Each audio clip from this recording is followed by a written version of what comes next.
सोमवार की सुबह यानी कि मंडे की सुबह मिडिल ईस्ट के लिए कुछ खास अच्छी नहीं हुई। 4:17 सुबह का टाइम था, भोर का टाइम जिसको हम लोग बोलते हैं।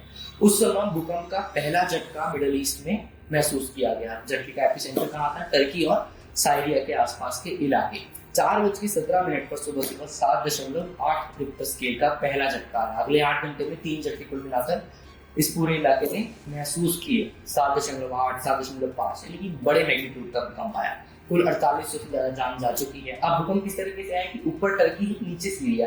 तो टर्की का साउदर्न पार्ट और सीरिया का नॉर्दर्न पार्ट जो है वो सबसे ज्यादा मोस्ट अफेक्टेड पार्ट है। कुल मिला के तकरीबन 3300 लोगों की जान टर्की में और 1500 लोगों के आसपास की जान सीरिया में जा चुकी है। हमारी संवेदना उनके साथ है, लेकिन ये वीडियो बनाने का मकसद ये है कि आपको ये समझाया जाए, एटलीस्ट बताया जाए कि किस तरीके से भूकंप आता है और क्या कारण था जिसकी वजह से इतने बड़े मैग्नीट्यूड का, इतने बड़े रिक्टर स्केल का भूकंप सीरिया में और टर्की में आया। बहरहाल आपने TNT का नाम सुना होगा, शायद ना भी सुना हो अगर साइंस से पढ़ाई नहीं की है तो, क्योंकि मैं साइंस का छात्र रहा हूँ तो TNT के बारे में आपको बताता हूँ। TNT होता है ट्राई नाइट्रो टाउलिन, एक तरीके का केमिकल होता है जिसको आप एक्सप्लोजन करने के लिए यूज करते हैं। जब न्यूक्लियर एक्सप्लोजन होता है तो उस न्यूक्लियर एक्सप्लोजन को कंपेयर किया जाता है इस TNT के एक्सप्लोजन से।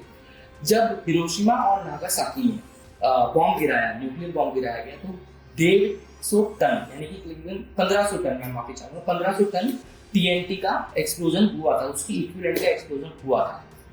जो आज भूकंप आया है टर्की में और सीरिया में, अगर उसको आप TNT के एक्सप्लोजन से कंपेयर करेंगे तो 5 लाख टन TNT के बराबर का मैग्नीट्यूड का एक्सप्लोजन या भूकंप, इतनी एनर्जी प्रोड्यूस हुई।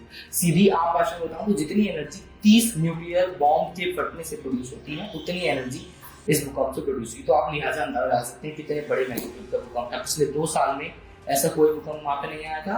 अगस्त 1822 की बात करूं, 1922 की बात करूं, 1822 की बात करूं तो तब वहां पर वो भूकंप आया था जिसका मैग्नीट्यूड 7.4 रिक्टर स्केल। बहरहाल अब होता क्या है, थोड़ा सा मैं आपको बीच में समझाने की कोशिश करता हूँ। हमारी अर्थ जो होती है उसके अंदर कई सारी लेयर्स होती हैं। क्रस्ट होता है, क्रस्ट के बाद मेंटल और कोर, आपने लिहाजा पढ़ा हुआ है, 5वीं 10वीं में ये बातें बताई जाती हैं।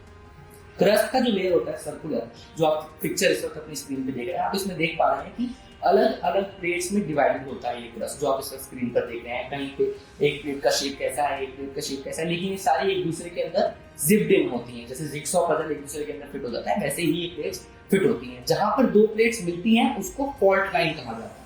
अब ये प्लेट्स मूव करती हैं, क्रस्ट की इतनी प्लेट्स होती हैं, इनको टेक्टोनिक प्लेट्स कहा जाता है। ये प्लेट्स मूव करती हैं। अब ऐसा मान लीजिए कि ये मेरे 2 हाथ हैं और ये दोनों प्लेट हैं, तो मेरे हाथ का जो ये वाला पोर्शन होता है ये फॉल्ट लाइन बताया गया है।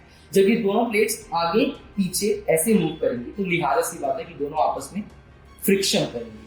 कोई बड़ा रॉकेट साइंस नहीं है। जब फ्रिक्शन करती हैं दोनों प्लेट्स तो इसके ऊपर जो कॉन्टिनेंट मौजूद होता है वो हिलने लगता है और इसी को आप आम भाषा में अर्थक्वेक कहते हैं। जो ये वाला अर्थक्वेक था वो 2 प्लेट्स के हिलने से आया। दोनों प्लेट्स का मैं नाम बता देता हूँ आपको। पहली प्लेट का नाम है अरेबियन प्लेट और दूसरी प्लेट का नाम है एनाटोलियन प्लेट। यानी कि इन दोनों प्लेट्स के मूव करने से इतने बड़े मैग्नीट्यूड का ये अर्थक्वेक आया।